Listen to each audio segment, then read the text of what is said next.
Is True Tone missing or not working on your iPhone?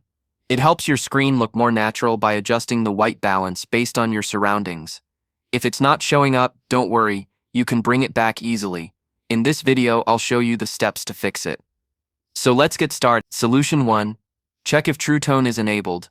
Open the Settings app. Then scroll down and tap Display and Brightness. Look for the True Tone option. If it's turned off, toggle it on. After that, check if your screen adjusts to your surroundings and True Tone is working. Solution 2. Turn off Night Shift. Open Settings, tap Display and Brightness. Scroll down and select Night Shift. Toggle it off.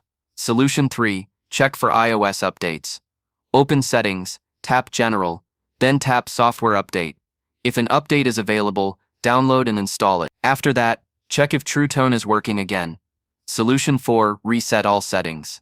If True Tone is still missing, try resetting all settings. This will reset system settings, but won't erase your data. Open Settings, tap General, scroll down and tap Transfer or Reset iPhone. Here, tap Reset, then select Reset all settings. After that, check if True Tone is working properly. Just follow these steps, and you should get your missing True Tone feature back. If this video helped, hit that like button. Got any questions? Drop them in the comments and I'll get back to you soon. Thanks for watching.